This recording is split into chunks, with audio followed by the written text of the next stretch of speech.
찬송가 312장으로 찬송하겠습니다. 312장 찬송입니다.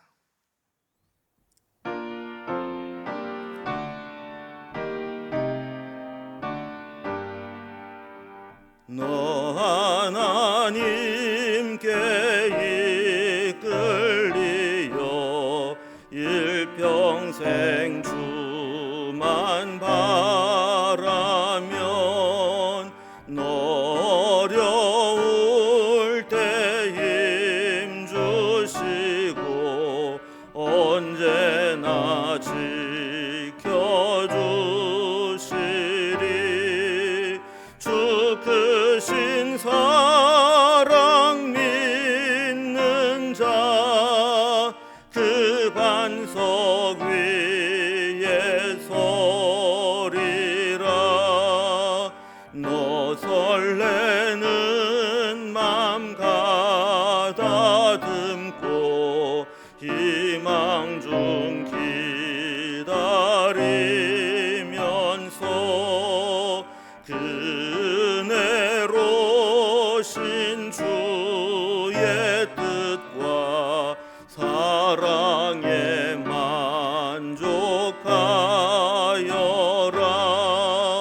우리를 불러주신 주 마음에 소원하신다.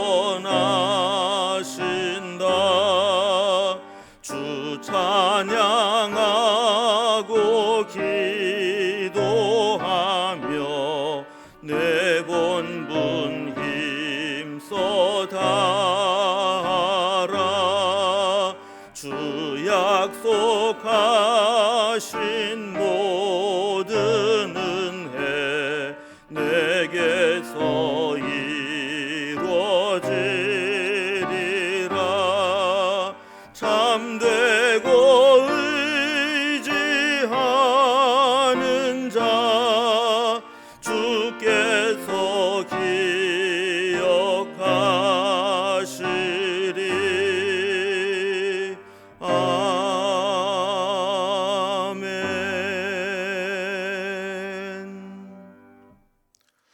하나님 말씀은 시편 119편 81절에서 96절까지 말씀입니다. 시편 119편 81절에서 96절까지 말씀을 제가 봉독하겠습니다. 나의 영혼이 주의 구원을 사모하기에 피곤하오나 나는 주의 말씀을 바라니이다. 나의 말이 주께서 언제나 나를 안위하실까 하면서 내 눈이 주의 말씀을 바라기에 피곤하니이다. 내가 연기 속에 가죽부대같이 되었으나 주의 율례들을 잊지 아니하니이다. 주의 종의 날이 얼마나 되나이까? 나를 핍박하는 자들을 주께서 언제나 심판하시리이까? 주의 법을 따르지 아니하는 교만한 자들이 나를 해하려고 웅덩이를 팠나이다. 주의 모든 계명들은 신실하니이다. 그들이 이유 없이 나를 핍박하오니 나를 도우소서. 그들이 나를 세상에서 거의 멸하였으나 나는 주의 법도들을 버리지 아니하였사오니 주의 인자하심을 따라 나를 살아나게 하소서. 그리하시면 주의 입의 교훈들을 내가 지키리이다. 여호와여, 주의 말씀은 영원히 하늘에 굳게 섰사오며 주의 성실하심은 대대에 이르나이다. 주께서 땅을 세우셨으므로 땅이 항상 있사오니 천지가 주의 규례대로 오늘까지 있음은 만물이 주의 종이 된 까닭이니이다. 주의 법이 나의 즐거움이 되지 아니하였다면 내가 내 고난 중에 멸망하였으리이다. 내가 주의 법도들을 영원히 잊지 아니하오니 주께서 이것들 때문에 나를 살게 하심이니이다. 나는 주의 것이오니 나를 구원하소서. 내가 주의 법도들만을 찾았나이다. 악인들이 나를 멸하려고 엿보오나 나는 주의 증거들만을 생각하겠나이다.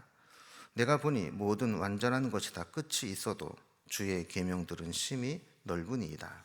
아멘. 우리는 지난 시간에 말씀을 통해서 깨달음이 있게 될 때 고난이 오히려 유익함을 줄 수 있다. 그런 말씀들을 살펴보았습니다. 우리가 하나님 말씀에 대한 믿음을 가지고 말씀대로 살려고 노력하지만 때로는 그 결과가 항상 우리가 원하는 대로 이렇게 즉각적으로 드러나는 것은 아닐 때가 있습니다. 이럴 때 우리는 때로 믿음의 인내가 바닥에 이르기도 합니다.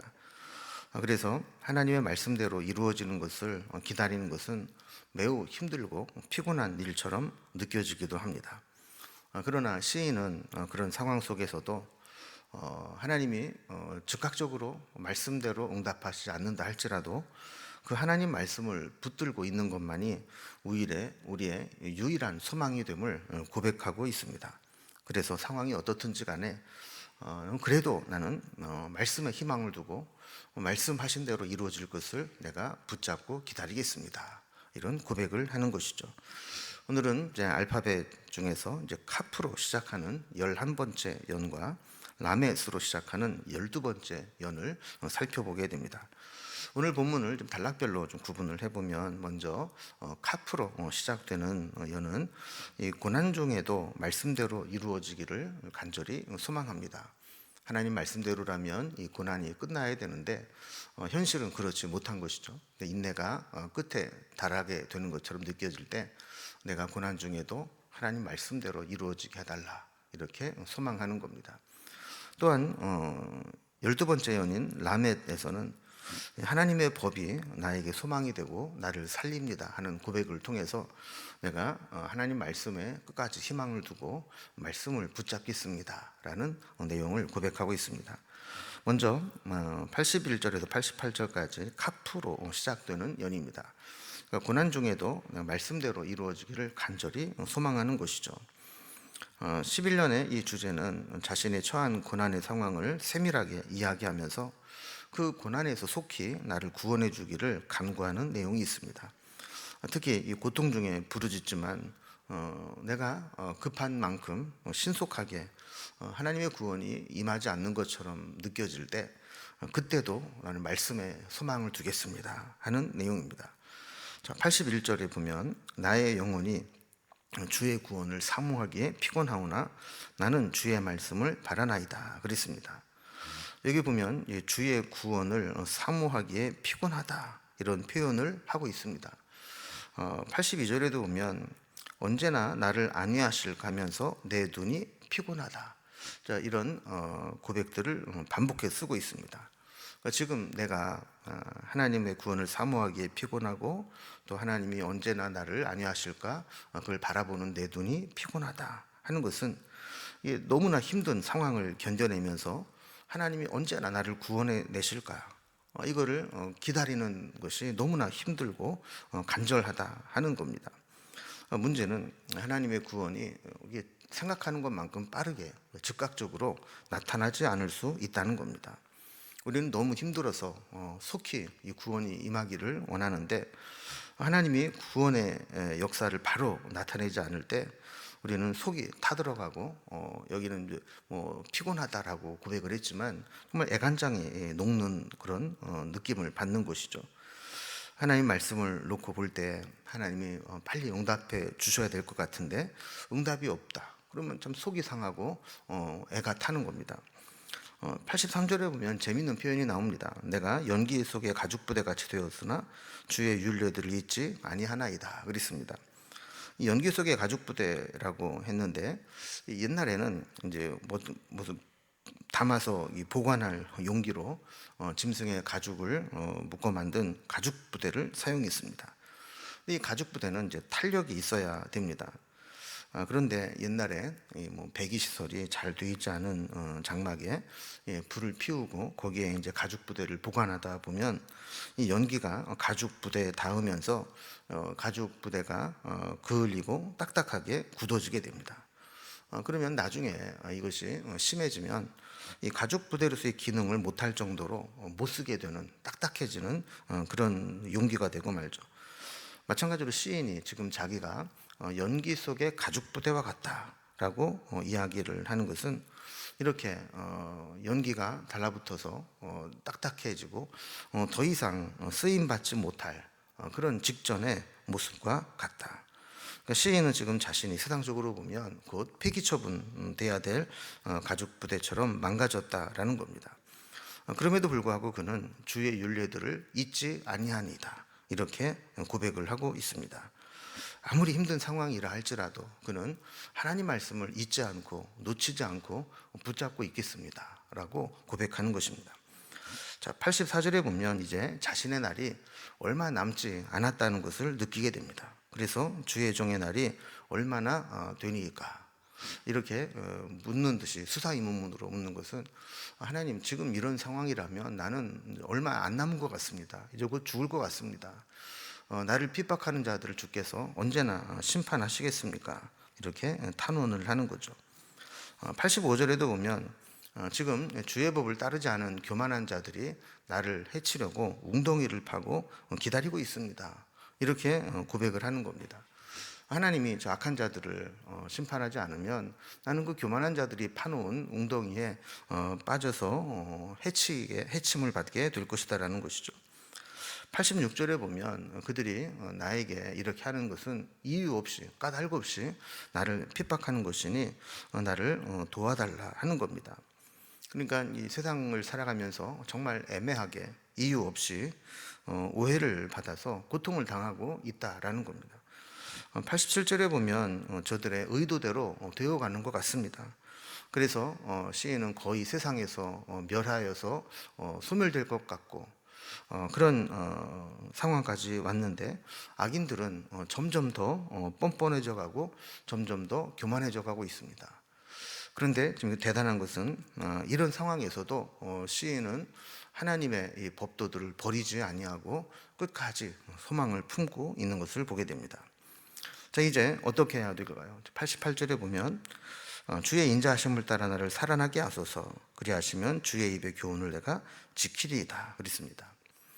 그러니까 변하지 않는 사실은 아무리 상황이 악화되고 멸망 직전에 있다 할지라도 시인은 내가 절대로 하나님을 버리지 않겠다, 하나님 말씀을 내가 붙잡겠다라고 고백을 합니다.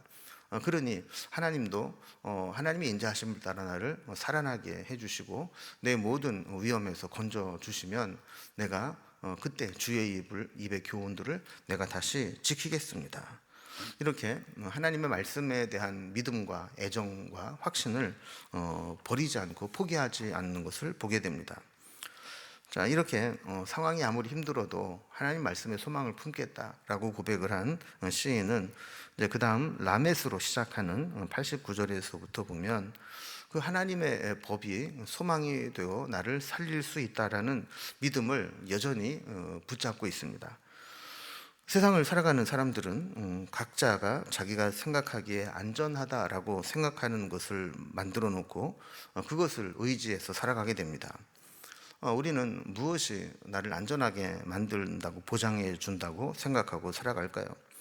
우리가 설령 이 세상을 살아가면서 실수할 수도 있고 실패할 수도 있지만 나를 다시 일으켜 세워주는 안전장치가 된다라고 믿는 것은 무엇일까요?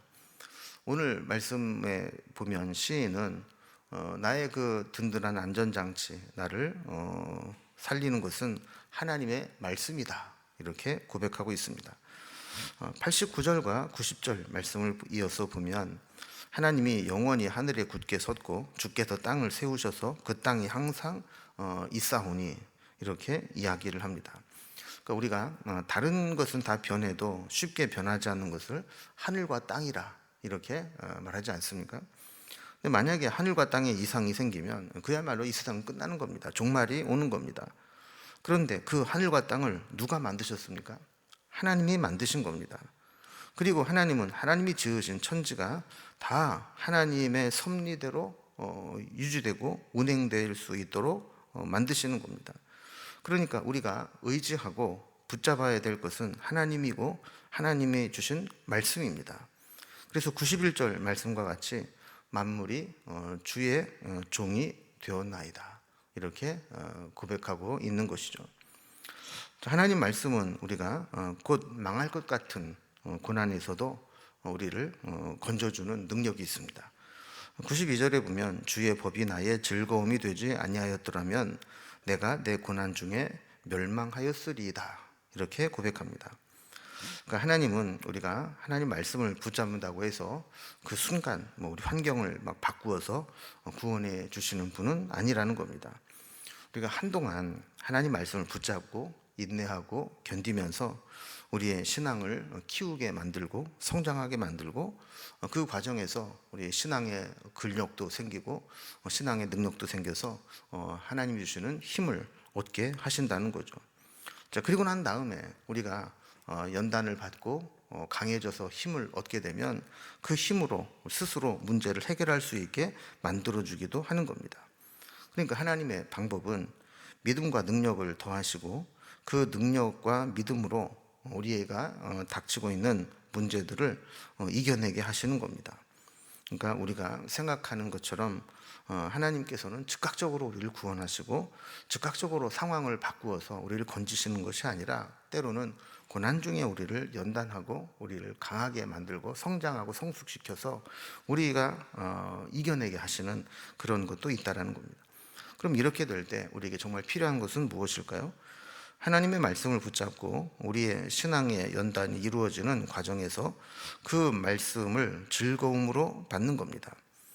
그 말씀이 즐겁고 또 말씀이 만약에 좋지 않다면 그 말씀을 끝까지 붙잡지 못합니다. 중간에 어려움이 생기면 포기하고 싶어집니다. 그러면 우리가 의지할 것이 없어지고 망하게 되는 거죠. 그런데 시인은 하나님 말씀이 즐겁다고 그 말씀을 끝까지 붙잡게 되었을 때 고난 중에도 멸망하지 않게 되었다고 고백합니다.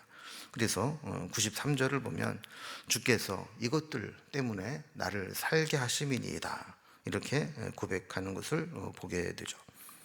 자, 이렇게 하나님 말씀으로 살아나고 또 구원함을 얻은 사람들은 더 하나님 말씀의 능력을 알기 때문에 그 말씀에 집중하게 됩니다. 말씀이 살길임을 아는 사람은 말씀을 붙잡게 되는 것이죠. 그래서 94절에도 보면 내가 주의 법도들만 찾았나이다 이렇게 고백하고, 심지어 95절에서는 악인들이 나를 멸하려고 엿보고 있지만 나는 그런 거 신경 안 쓰고 오직 주의 증거들만 생각하겠나이다 라고 고백합니다. 보통 사람들은 악인들이 나를 해하려고 달려오게 되면 악인들과 상대하느라고 내가 어떤 존재인지 또 내가 어떤 힘을 가지고 있는지 생각하지 못할 때가 많습니다. 그러나 시인은 아무리 악인들이 다가와서 내가 지금 다급한 상황이고 힘든 상황이라 할지라도 나는 다른 거 보지 않고 오직 말씀만이 살 길이기 때문에 주의 증거들만 생각하고 하나님 말씀만 붙잡겠다라고 고백하는 것입니다. 참 귀한 신앙입니다. 우리도 뭔가 어려움이 있을 때 그냥 눈앞에 보이는 현실에 급급하고 거기에 막 부안해동해서 다니는데, 그게 아니라 우리는 어떤 어려움이 와도 그것보다 우리에게 힘을 주시고 지혜를 주시고 능력을 주시는 하나님 말씀만 내가 보겠습니다 하는 고백이 필요한 겁니다. 이제 마지막 96절에 보면 내가 보니 모든 완전한 것이 다 끝이 있어도 주의 계명들은 심히 넓으니이다 그랬습니다. 하나님의 구원의 길은 우리가 생각하는 것을 초월합니다. 이 세상에 보면 참 똑똑하고 잘난 사람들이 많습니다. 그러나 원숭이도 나무에서 떨어질 때가 있다고 자기 꾀에 자기가 넘어질 때도 있습니다. 그러나 하나님께서는 우리가 계산하거나 생각하지 못한 새로운 길들을 가지고 계십니다. 그래서 우리가 고난 중에 절망스러운 상황을 만난다 할지라도 우리가 말씀을 기억하고 그 말씀에 소망을 품으면 하나님께서 우리에게 살 길을 만들어 주시는데, 그 하나님의 길은 심히 넓어서 그 길로 들어서지 못할 자가 없다라는 겁니다. 우리도 때로 응답이 없어 보이고 또 현실적으로 아무런 변화가 없어 보인다 할지라도 오직 말씀을 믿고 신실하게 말씀이 이루어질 것을 기다리게 될 때 하나님은 결국 말씀을 통해서 우리를 구원해 내실 것입니다. 우리도 기도도 하고 말씀도 묵상하지만 때로는 생각한 만큼 그렇게 급격하게 빠르게 즉각적으로 응답이 없을 수 있습니다. 그러나 그때도 우리는 이 말씀의 소망을 놓지 않고 끝까지 말씀이 이루어질 것을 기다릴 때 하나님은 때가 되면 우리를 연단하시고 그 모든 과정을 다 마치신 후에 말씀대로 우리를 구원해 내실 것입니다. 어떤 상황에도 변함없이 흔들림 없이 그 말씀의 소망을 품고 살아가는 우리의 삶이 될 수 있기를 주님의 이름으로 기원합니다. 기도하겠습니다. 하나님 아버지, 오늘 시인의 고백을 통해서 어떤 힘든 상황이 이어진다 할지라도 그는 변함없이 끝까지 하나님 말씀을 붙잡고 말씀에 소망을 두겠다고 결단했습니다. 우리도 때로 말씀도 묵상하고 기도도 하지만 내가 원하는 방식대로 내가 생각했던 때에 응답이 되지 않으면 우리는 낙심하기 쉽습니다. 그러나 시인의 고백을 본받아 어떤 상황에서도 우리가 낙심하지 않게 하시고 마침내 우리의 말씀에 약속하신 대로 우리를 구원하시는 하나님의 구원을 소망하며 기다리며 인내함으로 우리의 신앙을 지킬 수 있도록 인도해 주시옵소서. 우리가 기도해 왔던 것 중에 아직 응답하지 못한 것 있다 할지라도 낙심하지 않게 하시고 주시는 은혜와 말씀의 능력으로 이루어질 것을 소망하며 견뎌내게 하여 주옵소서. 오늘도 소망 가운데 주님을 믿고 따라가기를 원하며 예수님의 이름으로 기도드리옵나이다. 아멘. 각자의 기도 제목들로 자유롭게 기도하시겠습니다.